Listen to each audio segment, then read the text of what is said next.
नमस्कार, आप देख रहे हैं newsport.com और मैं आपके साथ निधि शर्मा। आजकल की इस भागदौड़ भरी जिंदगी में हम अपने बारे में सोचना भूल ही जाते हैं। आजकल के खान पीन से हमारे शरीर में अनेक प्रकार की बीमारियां हो जाती हैं। बीमारियां होने पर हम हॉस्पिटल की ओर भागते हैं। तो आज इसी पर हम चर्चा करेंगे। स्टूडियो में इस वक्त हमारे साथ मौजूद है राजवीर सिसोदिया, जाने माने YouTuber, fitness trainer Rajveer Sisodia इस वक्त हमारे साथ स्टूडियो में मौजूद है। राजवीर जी, आपका हमारे चैनल में बहुत बहुत स्वागत है। थैंक यू सो मच निधि। आपने अपना कीमती समय हमें दिया, उसके लिए भी थैंक यू सो मच। नहीं, मेरा समय जो कीमती है वो तो ठीक है, बट फ्रॉम योर चैनल अगर कुछ लोगों को कुछ चीज़ें पता लगती हैं, हेल्प होती है, तो उसके लिए आई वुड लाइक टू से थैंक्स। आपने मुझे बुलाया, यहाँ इनवाइट किया और मुझे इस लायक समझा कि मैं आपके चैनल पर आकर लोगों को कुछ बता सकूँ, तो उसके लिए आप इंट्रोड्यूस के मोहताज नहीं हैं, फिर भी हम चाहेंगे कि आप अपने बारे में दो शब्द कहें, अपने बारे में बताएं। जितने भी दर्शक हमें देख रहे हैं उनको मैं बता दूं, मेरा नाम राजवीर सिसोदिया, मैं एक फिटनेस यूट्यूबर, फिटनेस इन्फ्लुएंसर हूं, फिटनेस ट्रेनर हूं और बहुत सारे यूथ को मैंने इंस्पायर किया है। जो मुझे ऐसे लगता है कि बहुत सारा यूथ मुझे देख के थोड़ा सा इंस्पायर होता है, बुरी आदतें छोड़ के फिटनेस में जाने के लिए, जिम जाने के लिए, अच्छा खाना खाने के लिए। तो बस यही मेरा मोटो है कि जितने ज़्यादा लोगों को मैं समझा पाऊँ, जो चीज़ें मैंने की हैं मेरी लाइफ में अपने आप को हेल्दी रखने के लिए, अपने आप को फिट रखने के लिए, वो मैं ज़्यादा से ज़्यादा यूथ तक पहुँचा सकूँ, यही मेरा मोटो है। राजवीर जी, आप एक बॉडी बिल्डर, फिटनेस ट्रेनर भी हैं, तो हमने सुना है आपके पिताजी टीचर हैं, फादर टीचर है, तो आपको बॉडी बिल्डिंग में इंटरेस्ट कहाँ से आया? बॉडी बिल्डिंग में इंटरेस्ट आया मुझे मेरे भाइयों से। मेरे घर में कजिन्स थे और वो रेसलर थे। हाँ, तो जब मैं बहुत छोटा सा था तो उनको मैं देखा करता था। अच्छा, इंस्पायर आप उनसे हुए? हाँ, तो उनको कोई ही मैन, कोई सुपरमैन, क्योंकि बहुत जाइंट बॉडी थी उनकी। अच्छा। तो वो बचपन से उनको देख देख के ना, तो ये था कि कभी बड़ा होऊंगा और कब जिम के अंदर पाँव रखूंगा। तो कब से आपने स्टार्टिंग की है, कब से? 8th क्लास से शुरू कर दिया। 8th क्लास से आप बॉडी बिल्डिंग, ओके। और बचपन से आप उनको देख के इंस्पायर थे, स्टार्टिंग आपसे 8th क्लास से की है? स्टार्टिंग 8th क्लास से। Okay okay. तो मेरा एक क्वेश्चन है आपसे, आजकल फास्ट फूड ज़्यादा लोग उसको खा रहे हैं, जिससे उनका फिटनेस ख़राब हो रही है, इनफैक्ट अनहेल्दी फूड्स ही है ना, और इससे काफ़ी बीमारियां हो रही हैं। तो इस बारे में क्या कहेंगे, क्या फास्ट फूड सही है? फास्ट फूड के अंदर कोई बुराई नहीं है, बुराई है हमारी आदतों के अंदर। फास्ट फूड कितने दिन में कितनी बार खाना है वो अगर हम समझ लें, हाँ, तो और साथ में मेहनत कितनी करनी है। देखिए, अगर आप, जैसे मैं हूँ, आप हैं और मैं हूँ, आप एक जॉब करते हैं और सारा दिन बैठने का आपका काम है, घर जाएंगे आप सो जाएंगे। आपने भी फास्ट फूड खाया, अभी मैं भी यहाँ पे फास्ट फूड खा रहा हूँ, लेकिन मैं जाके 2-2.5 घंटे वर्कआउट करूँगा, ठीक है। आपके कहने का मतलब है कि हम फास्ट फूड ले सकते हैं, बट हमें मेहनत भी मेहनत भी करनी है, और ले सकते हैं का एज इन ये नहीं कि रोज़ ले सकते हैं। हाँ, कभी कभी। कभी हफ्ते में आपका मन किया, 15 दिन में मन किया, तो आप बिल्कुल ले सकते हैं, लेकिन ध्यान ये रखना है कि उसी की आदत नहीं डालनी है। हाँ, मतलब आजकल लोग डेली फास्ट फूड, मोमो लेंगे तो फिर तो देखो कोलेस्ट्रॉल प्रॉब्लम हो जाती है कि तो बीमारियां हो जाती है, फैट वगैरह। फैट तो बढ़ेगा ही बढ़ेगा 100%, क्योंकि जो फैट हटाने वाली सारी चीज़ें हैं ना, वो सारी टेस्टी होती है। मेरा ऐसा मानना है कि जितनी भी स्वाद चीज़ें दुनिया में है ना, उनसे फैट बढ़ता है। टेस्टी चीज़ों से। जो भी है, उनसे फैट बढ़ता है। तो अगर आपको हेल्दी बॉडी चाहिए तो आपको इन चीज़ों को तो छोड़ना ही पड़ेगा, मेहनत ज़रूरी है। ठीक है राजवीर जी, और आजकल का जैसे कि लड़कों का ड्रीम है बॉडी बिल्डिंग, आपका भी ड्रीम था, आप भी अपने भाई से इंस्पायर हुए थे, और अब आपको लोग देखकर इंस्पायर होते हैं कि हाँ, हमें भी बॉडी बिल्डिंग करनी है। तो उसको लेकर लोग, आजकल जो लड़के हैं वो स्टेरॉइड्स ले रहे हैं, तो इस बारे में क्या है? अच्छा, मैं सारे लोगों को ये बताना चाहता हूँ कि जो लड़कों का ड्रीम है ना, वो बॉडी बिल्डिंग नहीं है। लड़कों का जो ड्रीम है वो 6 पैक एब्स बना के, अनटिल एंड अनलेस बॉडी बनाने से आपके अकाउंट में पैसे नहीं आ रहे, तो वो बॉडी वेस्ट है।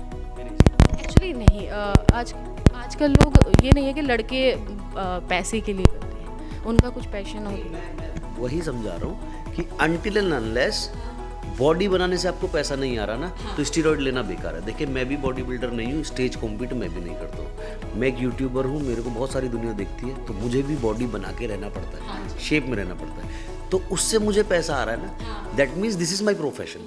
तो अगर मैं ये कर रहा हूँ तो इससे मैं कमा रहा हूँ।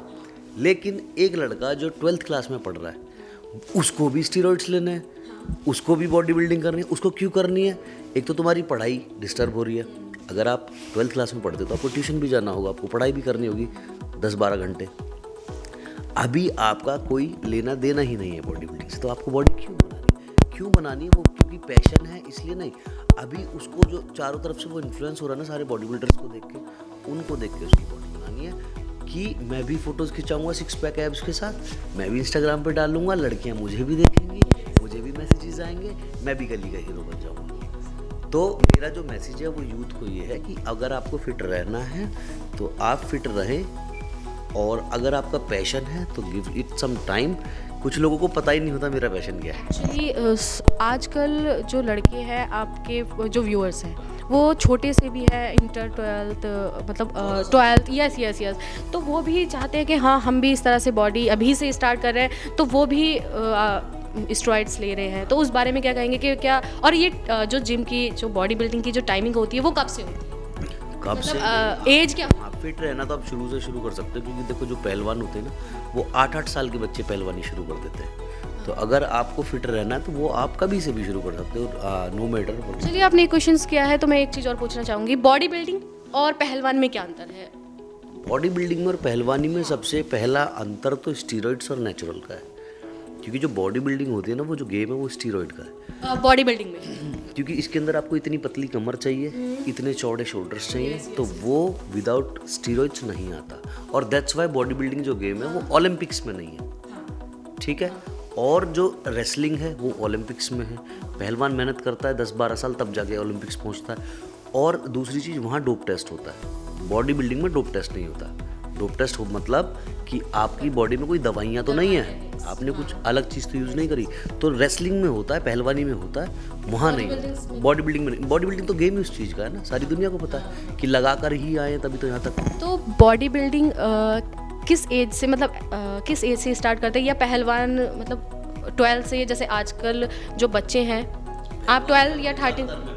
पहलवान जो होते हैं ज़्यादातर, देखो शहरी बच्चे आपको पहलवान नहीं दिखेंगे, बिल्कुल भी नहीं दिखेंगे। गांव के दिखेंगे तो गांव में ना बहुत लोगों के पास ऐसा होता है कि जैसे कोई बच्चा छोटा है, नालायक है, पढ़ाई लिखाई में ध्यान नहीं है, या किसी के पास उतना ज़्यादा पैसा नहीं है, तो वो बच्चों का कैरियर किसान बचपन से देखने लगता है कि ये हम इसे पढ़ा लिखा नहीं पाएंगे, लेकिन हम इससे शारीरिक मेहनत करवा सकते हैं, तो इसको खाड़े में डाल दो।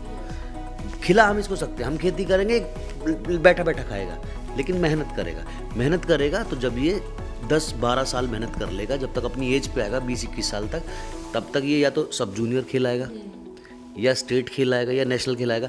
जहाँ उनको मेडल मिला वहाँ उनको गवर्नमेंट जॉब मिल जाती है। तो उनका पहला मोटो ये होता है कि हम पहलवानी करके गवर्नमेंट जॉब कहीं से ले लेंगे, या तो रेलवे में या पुलिस में। बॉडी बिल्डिंग का ऐसा कुछ नहीं है, बॉडी बिल्डिंग से भी बहुत सारे लोग हैं, लेकिन बॉडी बिल्डर्स का दूसरा जो एम होता है वो ये होता है, सबसे पहले नाम कमाऊँगा, जिम खोलूँगा और अच्छा सा कोच बन जाऊँगा। कि जितने कोच के लिए भी कुछ सर्टिफिकेट्स वगैरह, ट्रेनिंग के लिए सर्टिफिकेशन करने पड़ते हैं। तो वो कहाँ से, किस तरह नहीं है कि करने ही पड़ते हैं, बहुत सारे लोग हैं ऐसे जिनके पास बहुत अच्छे कोच हैं, उनके पास सर्टिफिकेट्स नहीं है, वो अपने एक्सपीरियंस के बेसिस पे लोगों को चीज़ें सिखा रहे हैं। लेकिन अगर किसी को कोचिंग करनी है तो बहुत सारी एकेडमीज़ हैं, जैसे हमारा हाँ गोल्ड जिम की। एक्चुअली जैसे किसी ने जिम खोली है अपने, तो उसके लिए भी सर्टिफिकेट्स की नहीं, आप खोल लो। दिस इज अ बिजनेस, आप सरकार एक्सपीरियंस नहीं, जिम खोलने के लिए कोई नॉलेज, कोई सर्टिफिकेट नहीं चाहिए। दिस इज अ बिजनेस, आप सरकार को बोलो मुझे। अच्छा, ऐसा अगर हम किसी एक्सपीरियंस को जिम खोलता है वो, और अगर किसी के साथ कुछ इंसिडेंट्स हो जाते हैं तो नहीं, जिम खोल रहा है तो जरूरी नहीं है आपने जिम खोला, आपने बिजनेस के लिए खोला है ना, तो आप मुझे ट्रेनर रखोगे। जब आपको कुछ नहीं आता तो आप ट्रेनर्स हायर करोगे ना। तो ट्रेनर्स के पास तो सर्टिफिकेट्स वगैरह, हाँ, बहुत सारे लोग ये चीज़ें देख के रखते हैं ट्रेनर्स को। जिम में बहुत सारे ये लोग ये देख के रखते हैं, बॉडी ठीक है, सस्ता मिल रहा है, 5 से 8 आ जाइए, ऐसा होता है। चलिए, तो जैसे कि अब कोरोना काल चल रहा है, ठीक है, जिम्स वगैरह सब बंद है, तो किस तरह से एक्सरसाइज करें घर पे रह के, और किस तरह से फिट रहेंगे, किस तरह से अपनी बॉडी मेंटेन रखेंगे, उस बारे में क्या कहेंगे? मेरा चैनल है राजवीर फिटनेस सीरीज, उसके ऊपर इतनी सारी वीडियोस हैं होम वर्कआउट के। और यहाँ भी छोटी सी चीज़ बता दूँ, जैसे हम नीचे आए, हम 7th फ्लोर पर हैं, तो बहुत लोग ना चाहते हैं हम फिट हो जाएं, लेकिन करना उनको कुछ नहीं है ना। आप भी ऐसे बोलते हो मोटी हो रही हूँ यार, कई बार है ना, लेकिन अगर आप दिन में 4 बार भी नीचे जा रहे हो ना, और वो 4 बार आप लिफ्ट ना लेके सीढ़ियाँ ले लो, तो भी आप, मैं कह रहा हूँ 2 महीने में फिट हो जाओगे। हाँ, तो बॉडी बिल्डर और पहलवान एक ही होते हैं? बॉडी बिल्डर और पहलवान कभी भी एक नहीं होते हैं, बहुत डिफरेंस होता है दोनों के अंदर। जो बॉडी बिल्डर होता है वो करता है अपनी मसल्स बढ़ाने पे काम, बॉडी के मसल्स बढ़ाने पे, जो कि आप अच्छा खाना खाओगे, अच्छी डाइट लोगे, और जिम में अगर आप बैठे बैठे भी वर्कआउट कर रहे हो ना, तो आपके मसल्स पुट ऑन होना शुरू हो जाएंगे, है ना, कि सिर्फ आप मशीन चला रहे हो। पहलवान को काम करना पड़ता है अपने स्टेमिना पर, ठीक है। बॉडी बिल्डर को स्टेज के ऊपर बॉडी दिखानी है, शोकेस करनी है कि मेरी बॉडी इतनी सुंदर है, लेकिन पहलवान को लड़ना है 6 मिनट, 2-2 मिनट के 3 राउंड होते हैं। पहलवान स्टेमिना, स्ट्रेंथ और टेक्निक, पहलवान इन तीन चीज़ों पर काम करता है। बॉडी बिल्डर काम करता है अपनी ज़्यादा से ज़्यादा मसल शो करने पे, कि कितनी ज़्यादा मेरी बॉडी रिप्ड हो, कितना फैट परसेंटेज कम हो। और बॉडी बिल्डर बहुत ही चूज़ी खाना खाते हैं, मतलब कि मुझे आज पूरे दिन में वही उबले अंडे, उबला चिकन, उबली दाल, उबले आलू, रोटी बंद, चावल बंद। लेकिन पहलवानों के साथ ऐसा कुछ नहीं है। पहलवान मेहनत करते हैं, हाँ, और पूरा दिन घी, दूध, बादाम, काजू। तो मतलब ये सब बॉडी बिल्डर्स नहीं खाते हैं दूध, मिल्क, मतलब मिल्क, घी, और छोड़ते हैं कुछ टाइम के लिए, क्योंकि फैट बढ़ाता है ना, हाँ, तो उनको बंद करना। तो क्या प्रोसेस रहता है, मतलब बॉडी बिल्डर जब ये स्टेज पे अपना परफॉर्म करते हैं बॉडी बिल्डर्स, तो क्या मतलब प्रोसेस क्या रहता है कि हमारी बॉडी का सबसे, हमारी जो कोशिश होती है कि मतलब मेरी नहीं, बॉडी बिल्डर्स की जो कोशिश होती है वो कम से कम फैट परसेंटेज में ज़्यादा से ज़्यादा मसल दिखाना है, कि बॉडी के अंदर फैट है ही नहीं। अगर अब आप पतले होगे और आप वर्कआउट करना शुरू करोगे तो आप पूरे सूख जाओगे, लेकिन बॉडी बिल्डर को क्या दिखाना है कि मेरे डोले और बड़े दिखे, मेरे शोल्डर्स और बड़े दिखे, मेरे लेग मसल्स और बड़े दिखे, लेकिन फैट भी ना हो। तो उसके लिए बहुत ज़्यादा हाई प्रोटीन डाइट खानी पड़ती है, बहुत ज़्यादा पानी का ध्यान रखना पड़ता है, कितना पानी पीना है, क्या चीज़ खानी है, कितनी कैलोरीज खानी है, हर चीज़ का बॉडी बिल्डर ध्यान रखता है, बिल्कुल एक एक चीज़ नाप के। जस्ट मैंने पढ़ा था, सुना था, जैसे स्टेज पे परफॉर्म करते हैं बॉडी बिल्डर्स तो कुछ टाइम के लिए खाना छोड़ देते हैं। खाना तो छोड़ना ही पड़ता है, रोटियाँ, नमक वगैरह, मतलब बोलते हैं कि हाँ, नमक भी कम कर देते हैं। जो इनका पीरियड होता है पूरा 3 से 4 महीने का, जैसे अभी क्या चल रहा है, अजैन चल रहा है। अब मुझे अगर स्टेज पे जाना हो और मुझे पता लग जाए मुझे मार्च में स्टेज पे जाना है, तो अब से मैं खाना खाना छोड़ दूंगा, रोटी बंद कर दूंगा, चावल बंद कर दूंगा, खाऊंगा भी तो बहुत सारे बिल्कुल बंद कर देते हैं, बहुत सारे लोग बहुत लिमिटेड क्वांटिटी में खाते हैं, इस तरह से कि वो सिर्फ खाना ही वो खाते हैं जिससे हमें प्रोटीन मिले। रोटी में कार्बोहाइड्रेट्स होते हैं, चावल में कार्बोहाइड्रेट्स होते हैं, आलू में कार्बोहाइड्रेट्स होते हैं, सब कुछ बंद हो जाता है। मेन फोकस होता है प्रोटीन, जबकि पहलवानों का ऐसा कुछ नहीं होता। सुबह पहलवानी करो, सुबह दौड़ मार के आओ 10-12 किलोमीटर, अपना प्रैक्टिस करो, शाम को कुश्ती करो, और दोनों टाइम के बाद अपना दबा के खाना खाओ, 16-16, 20-20 रोटी, जितना घी खाना है, जितना दूध पीना है, क्योंकि उनको स्टेमिना पर काम करना है, उनको मसल्स नहीं दिखाने, उनको फैट से कोई मतलब नहीं है। उनको मतलब ये है मेरी बॉडी में जितनी ज़्यादा ताकत रहेगी उतना ज़्यादा स्टेमिना बनेगा, उतने ज़्यादा मैं लड़ पाऊँगा। तो दोनों बिल्कुल डिफरेंट है। तो डिफरेंस आपको पता ही चल गया होगा।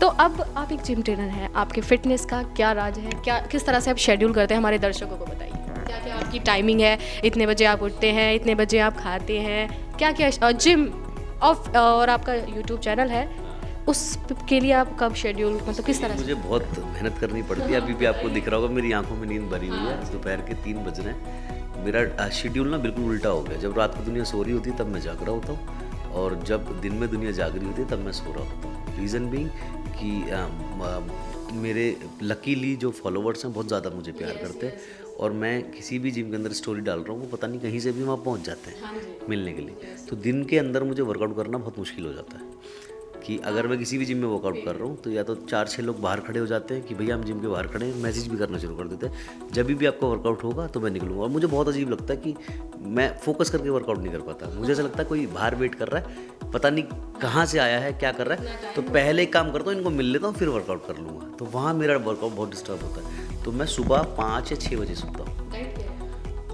डाइट मेरी भी अभी वही चल रही है। डाइट मेरी डिपेंड करती है कि मैं अभी ट्रांसफॉर्मेशन करना चाह रहा हूँ या मैं ट्रांसफॉर्मेशन कर चुका हूँ। जब मैं ट्रांसफॉर्मेशन करता हूँ तो मेरी भी जो, जैसे मैंने डाइट बताई कि कैलोरी तोल के खानी पड़ती है कि दिन के 20 अंडे खाने हैं, 1 किलो चिकन खाना ही खाना है, दाल खानी है, रोटी नहीं खानी है, चावल नहीं खाना है। अभी फ़िलहाल के लिए वही डाइट चल रही है। बाकी मेरे को कोई ऐसा कीड़ा नहीं है कि मुझे पूरे साल बॉडी बिल्डर बने घूमना होता है। और सारे लोग जानते हैं जो मुझे जानते हैं कि मैं 3-4 महीने बॉडी बहुत अच्छी शेप में रखता हूँ, उसके बाद मैं खा पी के मोटा हो जाता हूँ, क्योंकि मैं बहुत फूडी इंसान हूँ और मुझे खाना बहुत पसंद है। तो मुझे ऐसे लगता है एक ही लाइफ मिली है, इसको सिर्फ बॉडी के चक्कर में पूरी ज़िंदगी मैं तो भूखा नहीं रह सकता। आपका एक डायलॉग है वो काफ़ी फेमस हो रहा है, कोई नहीं है टक्कर में, क्या डायलॉग? चक्कर में यस, एक बार हम वो डायलॉग आपके मुंह से सुने। मत पड़ो चक्कर में, कोई भी ना है टक्कर में। चलिए राजवीर जी, आपका बहुत बहुत धन्यवाद कि आपने अपना कीमती समय हमें दिया और आप यहाँ पर आए। तो आज के लिए इतना ही, बने रहिए हमारे साथ और देखते रहिए newsport.com।